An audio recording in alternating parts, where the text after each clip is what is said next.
आप सभी को हार्दिक वंदन, अभिनंदन, नमन और स्वागत है।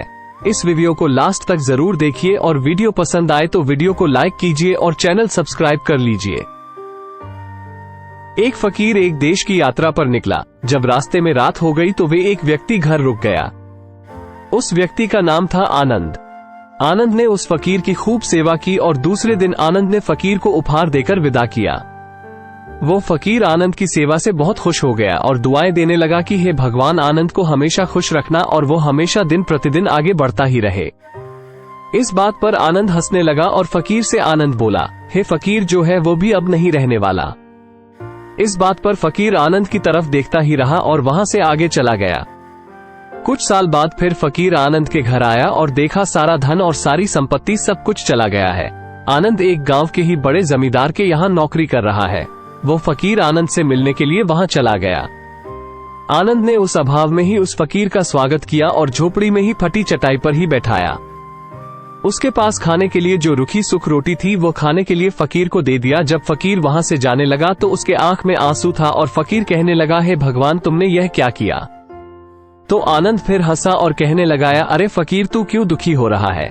ईश्वर हमें जिस हाल में भी रखे हमें हमेशा खुश रहना चाहिए, उसे धन्यवाद देना चाहिए। समय सदा बदलता रहता है और इतना ही नहीं, ये भी नहीं रहने वाला है।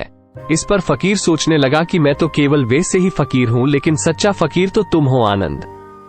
कुछ साल बाद फकीर फिर से यात्रा पर निकला और आनंद से मिला और देखा तो देखता ही रह गया, क्योंकि सब कुछ बदल चुका था। आनंद अब जमींदारों का जमींदार बन चुका था। उसे मालूम हुआ आनंद जिस जमींदार के यहाँ नौकरी कर रहा था उसकी कोई संतान नहीं थी और अपनी सारी संपत्ति और जायदाद आनंद को दे दी। फकीर बहुत खुश हो गया और आनंद से कहा, अच्छा हुआ वो जमाना गुजर गया, भगवान करे अब तुम ऐसा ही बना रहो। ये सुनकर आनंद फिर हंसने लगा और कहने लगा, फकीर, अभी भी तेरी नादानी बनी हुई है। फकीर ने फिर आनंद से पूछा, क्या ये भी नहीं रहने वाला? तो आनंद ने उत्तर दिया, हाँ, या तो यह चला जाएगा या फिर इसको अपना मानने वाला ही चला जाएगा। यहाँ पर कुछ भी रहने वाला है ही नहीं। अगर कोई चीज शाश्वत है तो वह है हमारी आत्मा, वह है हमारी मन की शांति, वो है हमारे मन का सुकून, और बाकी जो कुछ भी है वो हमेशा रह ही नहीं सकता। फकीर ने आनंद की बातों को बहुत ही ध्यान से सुना और वापस चला गया। कुछ सालों के बाद फिर फकीर जब उस गांव से गुजरा तो आनंद का महल तो है लेकिन उसमें आनंद ही नहीं है। उसमें कबूतर गुटरगू कर रहे हैं। आनंद अब इस दुनिया में नहीं रहा, उसकी मृत्यु हो चुकी थी।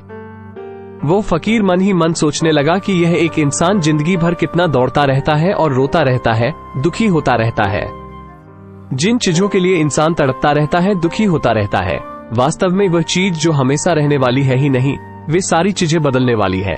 ये कहानी यह शिक्षा देती है कि हमारे जिंदगी में जब भी कोई मुश्किल, तकलीफ या दुख आए तो हमें ये सोचना चाहिए कि जिंदगी में इससे पहले मुश्किलें या उलझने आई तो क्या वे हमेशा रुकी रही? जैसे सारी मुश्किलें आकर चली गई वैसे ही यह भी मुश्किल चली जाएगी। ये भी हमेशा रहने वाली नहीं है। तो आप हमेशा याद रखिए कि जिंदगी में कितना भी बड़ा दुख क्यों न हो, वो हमेशा रहने वाली नहीं है। ये दुख भी चले जाएंगे।